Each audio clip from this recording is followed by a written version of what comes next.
How many times have you tweeted? Well, I think there's 7 tweets up there, but I haven't done any of them. I have this friend that talked me into getting a Twitter feed, and she's put up a couple things. But the answer is I've never tweeted anything really myself. Do you find yourself following, though, anything on Twitter? I mean, I know you don't have an iPhone, but I know you have an iPad, right? I have an iPad. Somebody gave it to me, though. Do you ever No, look at well, I Twitter? would say this. There's 2 things I was told in life many, many years ago that turned out to be terrific advice. One is to praise by name and criticize by category.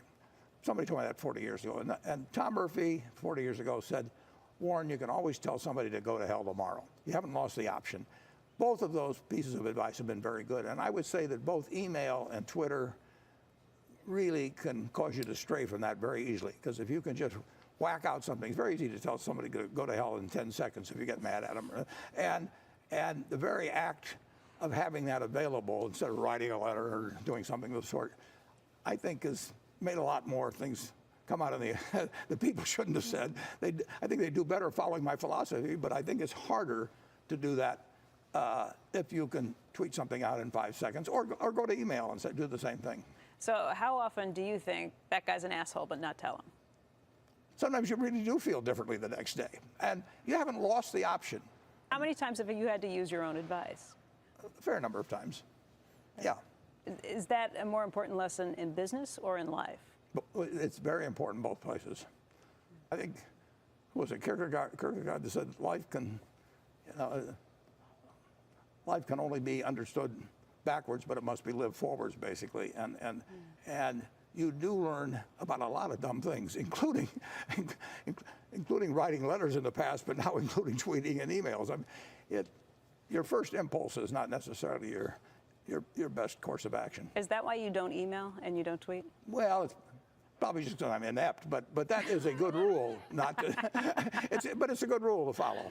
I mean, I would say that if you had a delay system on every email or tweet, and it couldn't go out for 2 hours, I don't think they all would go out that people send. The trouble is we all still have our mouths that get us in trouble.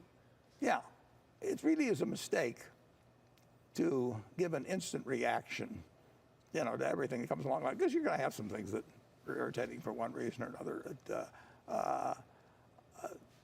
But people will tweet, and they'll send emails. And I sent, the one email I sent in my life, ended up in federal court.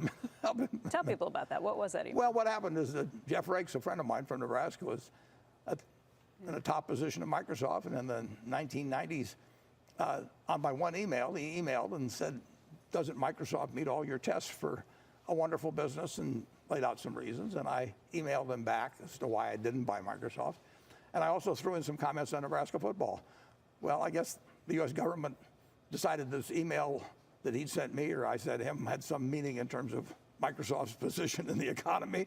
So one day in the Wall Street Journal, I see my email was posted for the world, and I thought, I didn't worry about what I said about Microsoft. That word, I said something negative about Nebraska football and would have to leave the state forever. Fortunately, I didn't. I don't know if you follow Twitter very closely. My expectation is that you don't. Yeah, you're right about that. But there was a fake Twitter account, a fake Warren Buffett Twitter account that went from 20,000 followers to 200,000 followers in 24 hours by tweeting out all kinds of pithy sort of sound advice, things that said, folksy sayings that sounded like they could have come from you. Why don't you tweet more often? Well, I just don't see any reason to. I mean, I put out an annual report, and I do not have a daily view on all kinds of things.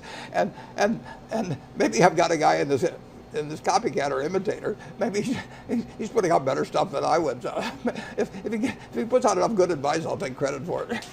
We have seen some CEOs who like to tweet very frequently, including Elon Musk. Yeah. He's certainly somebody who's tweeted a lot. What do you think about people who do tweet a lot? I don't think it's helped him a lot. No, I think it'd be particularly dangerous to start commenting on Berkshire daily, which I never would do. No, I just think there's other things in life I want to do than tweet. I mean, I'm not that desperate for somebody to hear my opinion on this.